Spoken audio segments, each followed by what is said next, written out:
And welcome back to another episode of Coaching with the Bible. This is episode 119. Season 3, episode 10. Our portion of the week is the portion known as Mikeitz. We're still with the story of Joseph in Egypt. Our topic of the week on being the underdog. Those of you celebrating the holiday of Chanukah, happy Chanukah to all of you. Those of you celebrating all kinds of other holidays, happy holidays to you as well. It is a festive season. And our topic this week really goes at an interesting perspective. Everybody loves an underdog. People love to root for the underdog. There's always an underdog around. And you can often see people trying to wrap themselves also in the personality or the character or the robe of an underdog. Because truth be told, for a lot of us, for most of us, we believe that the underdog status attaches to us. Just take a look. Obviously in sports is where that concept comes up a lot. Morocco reaching the semifinal of the World Cup. They're an underdog story taking on the biggest, baddest, football, soccer nations in the world, knocking one down, knocking another down, knocking a third down, and really capturing the spirit of the competition and also wearing the cape of the underdog, giving hope to those who don't necessarily have hope. Sports is replete with stories of underdogs becoming victorious. The famous one in boxing is James Buster Douglas, who took out Iron Mike Tyson in a shocking boxing match all those years ago. In basketball, I remember in 1985, Villanova University beating the big bad Georgetown University and their center, Patrick Ewing, maybe it was not 85, in the NCAA championship. Underdog story. It happens all the time in all kinds of places. And of course, it happens in the Bible. The holiday that we're now celebrating is to a degree an underdog story. We even speak about it in our prayers relating to the holiday, in our learning, in our understanding of the holiday, that it was the many given into the hands of the few. The Maccabees, the Hasmoneans, those who were revolting at the time against the Greeks, they were the few. The Greek power, the empire, are the many. Taking on such an enemy is asking to be destroyed. And yet they did. It's the underdog story. Joseph in Egypt is an underdog story. Whatever we make out about the rest of it and how it ultimately turns out, Joseph in Egypt is an underdog story. Joseph standing in the courtyard of Pharaoh at the beginning of this week's portion is, without question, an underdog moment. And so it's interesting to sort of think about underdog, the concept, how it applies, where it applies, what the mentality of it is, because so many of us wrap ourselves in it. And I wouldn't say that we wrap ourselves in it to our own detriment. I think a lot of us use the idea of being the underdog as a strength, as a way to power us, as a motivator, as source of inspiration, us against the world kind of notion. Think of every single company, every startup, every entrepreneur that's them against the big bad world. Their industry that they're in, they're changing it. They have no chance. They're bootstrapping. They got no capital. They got no cash. They got no chance against the big bad enemy, the giant of their industry. And yet they go at it. They take them on. Some cases they win, some cases they lose. On being the underdog. As a nation, the people of Israel, certainly for most of the last 2 millennia, have to be viewed as some form of an underdog. Not a lot of us around, and yet survived, some situations in some places thrived, In some cases, like the case of the Maccabees, fought back, revolted, rebellion. The reestablishment of the state of Israel, for many, would be viewed as the few against the many, an uphill battle, an uphill climb. All kinds of things like that are existing in our world. And so it's important for us to sort of keep in mind this idea of the underdog, and that spirit of the underdog, it very much underlies the holiday that we're celebrating right now. And so when we think about underdogs and what that means, let's sort of dive in a little bit into that underdog spirit. I actually saw a very long research study. I didn't get through the entire thing, admit it's like 195 pages long, written by the Asian American Research Publishing Group on the study of underdog strategy for counterterrorism measures, having special forces trained to understand and operate with the mindset and the understanding of how an underdog enemy might think, so that when they have to employ counterterrorism measures, they would be able to effectively counter the terrorists. And the idea of viewing the terrorist as the underdog in those situations and delving deeply into what's going on. And so they define 13 differences in strategy between the underdog and the dominant. And so you can think about those different things. You sort of come up with them pretty quickly, actually. Sort of how an underdog thinks, how an underdog goes about their business, how an underdog operates when they have to deal with an enemy or an opponent who's much bigger, much stronger, much faster. If you want to go back into the Bible, David versus Goliath is the ultimate dominant versus underdog story. Malcolm Gladwell has a famous book on the story of David and Goliath, although he flips it around a little bit, but it's nonetheless an interesting read, and his talks and his essays on the subject of the underdogs and the misfits and how we understand them and should understand them, very interesting reading. Because what we think is actually the case in many cases of an underdog is in fact probably not actually necessarily true. The underdog, by definition, is a competitor thought to have little chance of winning a fight or a contest. They're effectively a predetermined loser. They have no shot. And so people are looking at that based on the odds, or based on the record that's before them, or based on matching talent for talent. And so a certain set of criteria are established and put into play that establish one as a dominant or the favorite, and the other as the underdog or the one likely to lose. So when you put the Maccabees up against the Greeks, you weigh the odds. In the course of many wars, you see this happen. They're going to pit one army against another army, determine how that's going to work. Just take from the last year, Russia versus Ukraine. What were the pundits and all the politicals thinking, talking, saying, speaking about when that war started?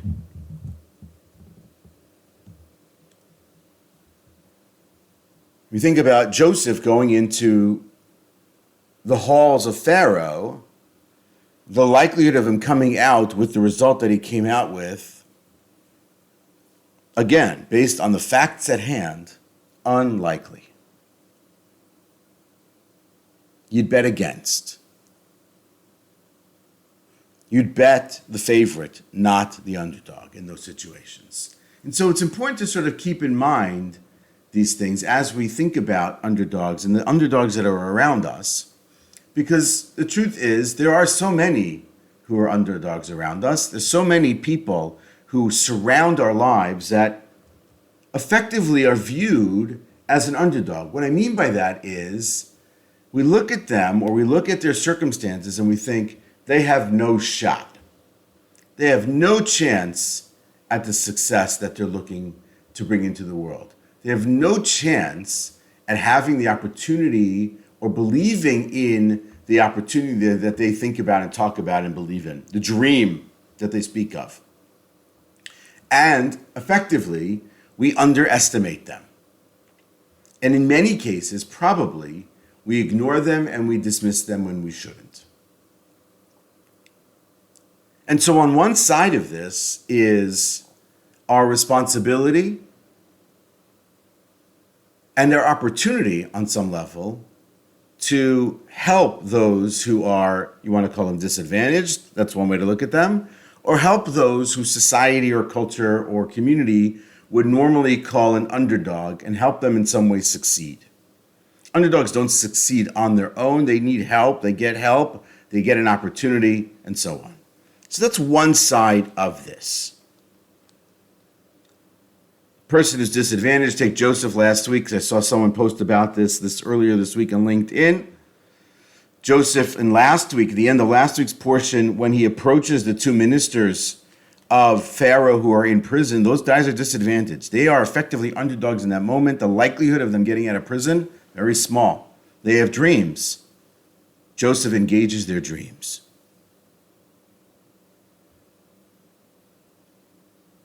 Hoping for another shot. He gets that shot this week. Steps into that space. That minister helps Joseph, who also has no shot, basically, as he's in prison now.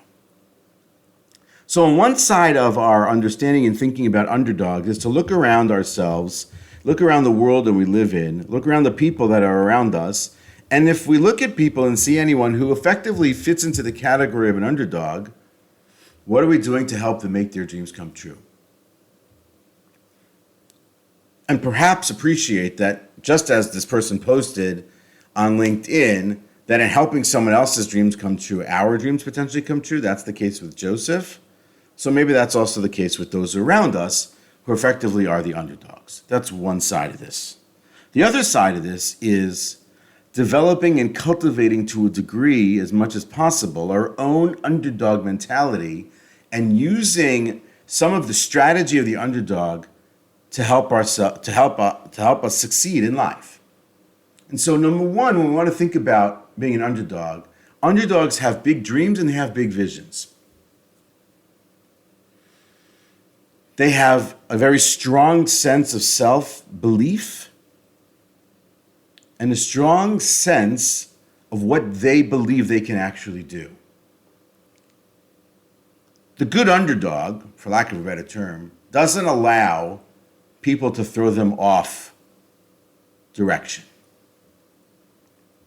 Number two for the good underdog, let's call it that, for underdog strategy and underdog thinking and underdog mindset, is they take risks.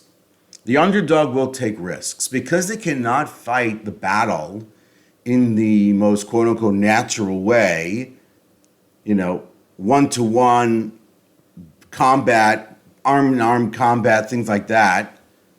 They're going to take risks and try different tactics. They're going to use every advantage that they have, and they're going to do their best to hide every disadvantage that they have in their attempt to be successful. But they're going to take risks. They're going to make mistakes, but they're going to take risks. Number three, I saw this in an article in Forbes. They're well aware of all the things that are happening around them. Because they're coming up from the bottom, they have a much wider sense of what's going on around them. So often the person who's on the top, who is the victor, who is the success, sort of gets a little bit too comfortable in their skin, in their battle armor, in their gear, sort of Goliath in those moments, and they can't appreciate what's happening down below them. They don't appreciate necessarily the new artillery and the new weaponry that's available to an underdog, or what they're scaling up and what they're using to their benefit. And so the underdog from the bottom has a much wider vantage point and a much wider perspective on the world to bring to that battle, to bring to that situation. I think also because the underdog is where the underdog is at that point, they don't let any sort of adversity or any sort of difficulty sort of hold them down. They have nothing to lose, everything to gain. And so nothing really stands in their way. It's just simply just a chink in the armor, something that slows them down maybe a little bit, holds them back for a moment, but they don't let it stop them. And perhaps the most important thing about the underdog mentality, underdog mindset, is that the underdog will outwork everybody else. They will not let someone outwork them. So that person could have more talent, more skill, more practice time, more years of experience, but they are not going to outwork the underdog. The spirit of the underdog is to always outwork and out-hustle and outmaneuver the favorite. One of the books that I just finished reading is a book by a gentleman by the name of David Goggins, who I find fascinating. I can't say that I can recommend his book to every audience because the language in the book is, well, a little bit difficult. That's the way I would say that. And so, but it's fascinating. It's a fascinating read. It's very inspiring. It's very motivating. Really see someone coming from nothing to being, incredible success as a person, an incredibly accomplished person. And the book's called Can't Hurt Me. It's a fascinating read. Anyway, so he has a quote which is as follows. Some of the best fuel in the world is having the underdog mentality. He talks a lot about the underdog mentality in his book Can't Hurt Me. He just came out with another book, which I haven't seen or read yet, called Never Finished. But the underdog mentality is fuel. It drives. It allows a person to have the opportunity to get to the success that they want because they're coming from all these other places. The truth is that the underdog isn't alone. When the underdog shows the fight, then people actually attach to that person.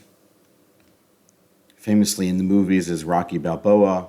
I'm throwing out all the cultural references today.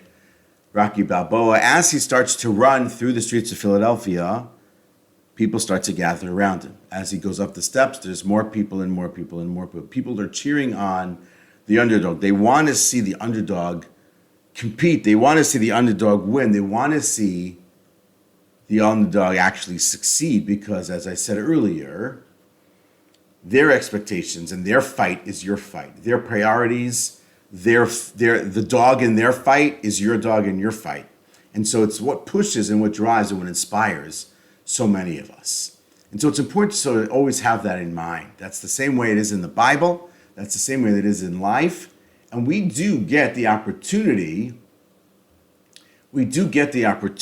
in our lives to sometimes be the underdog, but we can always have the underdog spirit and the underdog mentality, underdog fight in us, because ultimately what the underdog comes down to is effort. Malcolm Gladwell said in that book, I believe it's in that book, but it could be just from one of the articles on that subject, effort is the route available to the underdog. I may not be able to outspend you, but I can outwork you, like I said to you before. And to finish off with a quote of the week, also coming from Gladwell in that sense. And again, I don't necessarily agree with everything he said about the David and Goliath story. It's an interesting read, and his take on that story from a biblical perspective is super interesting. And when you get someone like him opining and writing and thinking about the Bible, I think that's great. Certainly great for this podcast, but nonetheless, it's really interesting and great. I don't always necessarily have to agree with everything that he says, but with respect to his understanding of underdogs and misfits, I think he's dead on. And so it's important to have that spirit, have that mentality, have that mindset, to see people who are out there who are underdogs and to help them succeed. And let's finish with this quote from Gladwell. The fact of being an underdog changes people in ways that we often fail to appreciate. It opens doors and creates opportunities and enlightens and permits things that might otherwise have seemed unthinkable. That is Coaching with the Bible for this week. Wishing all you happy holidays. Those of you celebrating Chanukah, happy Chanukah, and everyone have a great weekend. Shabbat Shalom. See you next week with Coaching with the Bible.